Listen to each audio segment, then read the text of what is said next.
വയനാട് ഉരുൾപൊട്ടലിൽ വൻ ദുരന്തം. മേപ്പാടി മുണ്ടക്കൈ ടൗണിലും ചൂരൽമലയിലുമാണ് ഉരുൾപൊട്ടലുണ്ടായത്. പുലർച്ചെ 1 മണിയോടെ കനത്ത മഴയ്ക്കിടെയാണ് മുണ്ടക്കൈ ടൗണിൽ ആദ്യ ഉരുൾപൊട്ടലുണ്ടായത്. രക്ഷാപ്രവർത്തനം നടക്കുന്നതിനിടെ 4 മണിയോടെയാണ് ചൂരൽമല സ്കൂളിന് സമീപം രണ്ടാമത്തെ ഉരുൾപൊട്ടലുണ്ടായത്. 3 ഉരുൾപൊട്ടൽ ഉണ്ടായതായി നാട്ടുകാർ പറയുന്നു. നിലവില് മുണ്ടക്കൈ പ്രദേശത്താണ് ഇതിന്റെ ഉത്ഭവം എന്ന് പറയുന്നത്. പക്ഷെ മുണ്ടക്കൈയിലേക്ക് നമുക്ക് കടന്നു ചെല്ലാൻ കഴിയാത്തൊരു സാഹചര്യമാണ് നിലവിലുള്ളത്. ചൂരൽമലയിലെ പ്രധാനപ്പെട്ട പാലം തകർന്നുപോയി. മറ്റൊരു മാർഗവും അവിടേക്ക് കടന്നു ചെല്ലാനില്ല. അട്ടമലയിലും അത് തന്നെയാണ് അവസ്ഥ. എത്ര പേർ കുടുങ്ങിക്കിടക്കുന്നുണ്ട് എന്നുള്ളത് അറിയില്ല. എവിടെയൊക്കെയാണ് ആരൊക്കെയാണ് ഉള്ളത് എന്നറിയില്ല. ഒരുപാട് പേർ ബുദ്ധിമുട്ടിലാണ് എന്ന് പറയുന്നു. ചൂരൽമല ടൗണിന്റെ ഒരു ഭാഗത്തെ കച്ചവട സ്ഥാപനങ്ങൾ നിൽക്കുന്ന ഒരു ഭാഗത്തെ പൂർണ്ണമായും തകർത്തുകൊണ്ടാണ് മലവെള്ളം കടന്നു വന്നിട്ടുള്ളത്. വലിയ രീതിയിലുള്ള പ്രയാസങ്ങളാണ്. ഒരുപാട് കാഷ്വാലിറ്റികൾ ഉണ്ടെന്ന് പറയുന്നു. പലരും വിളിക്കുന്നുണ്ട്. പക്ഷേ എവിടെ കയറി ചെല്ലാൻ പറ്റാത്ത രീതിയിൽ എല്ലാ സ്ഥലങ്ങളും ഒറ്റപ്പെട്ടു നിൽക്കുന്ന സാഹചര്യമാണ്. ഒരുപാട് ആളുകൾ ഇവിടെ വന്നിട്ടുണ്ട്.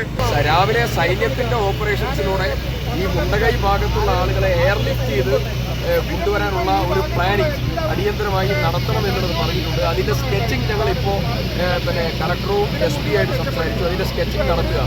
മുണ്ടകൈയിൽ എന്തൊക്കെയാണ് സംഭവിച്ചതെന്നുള്ളത് നമുക്ക് ആർക്കും നിശ്ചയില്ല. അട്ടമല ഏരിയ, മുണ്ടകൈ ഏരിയ, ആ ഏരിയയിൽ എന്തൊക്കെ നടന്നു എന്നുള്ളത് നമുക്കറിയില്ല. ഞാൻ പലരോട് സംസാരിച്ചു, പക്ഷെ ചിലർ ഫോണിൽ കിട്ടുന്നില്ല. ഞാൻ എൻ്റെ കൂടെ പഠിച്ചവരും ഇവിടുത്തെ നാട്ടുകാരുമായിട്ടുള്ള ആളുകളും എല്ലാവരുമായിട്ട് സംസാരിച്ചു. പക്ഷേ പൂർണ്ണ വിവരം ആർക്കും ലഭ്യത. എല്ലാ മലയുടെ മേലെ ആളുകളാണ്.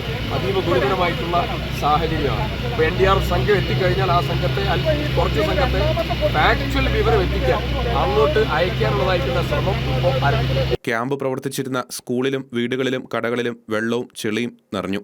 മേഖലയിൽ 400ഓളം കുടുംബങ്ങൾ ഒറ്റപ്പെട്ടതായാണ് വിവരം. നിരവധി പേർക്ക് പരിക്കേറ്റു. നിരവധി വാഹനങ്ങൾ ഒഴുകിപ്പോയി. പ്രദേശത്തെ പ്രധാന റോഡും ചൂരൽമല ടൗണിലെ പാലവും തകർന്നതോടെ രക്ഷാപ്രവർത്തനം ദുഷ്കരമായി. മുണ്ടക്കൈ അട്ടമല പ്രദേശത്തേക്കുള്ള ഏക പാലമാണിത്. രാത്രിയായതിനാലും പ്രദേശത്തെ വൈദ്യുതി ബന്ധം വിച്ഛേദിക്കപ്പെട്ടതിനാലും അപകടത്തിന്റെ വ്യാപ്തി പൂർണ്ണമായും വ്യക്തമല്ല. ജില്ലാ കളക്ടർ, ജില്ലാ പോലീസ് മേധാവി T. സിദ്ദിഖ് MLA ഉൾപ്പെടെയുള്ളവർ സ്ഥലത്തെത്തി രക്ഷാപ്രവർത്തനം ഏകോപിപ്പിക്കുകയാണ്. ഫയർഫോഴ്സ്, NDRF ടീം സ്ഥലത്തെത്തിയിട്ടുണ്ട്. പ്രദേശത്ത് ഒറ്റപ്പെട്ട ആളുകളെ പുറത്തെത്തിക്കാൻ ശ്രമം തുടരുകയാണ്. ഇതുവരെ 12 പേർ മരിച്ചതായി സ്ഥിരീകരിച്ചിട്ടുണ്ട്. മരണസംഖ്യ ഇനിയും ഉയരാനുള്ള സാധ്യത ഏറെയാണ്.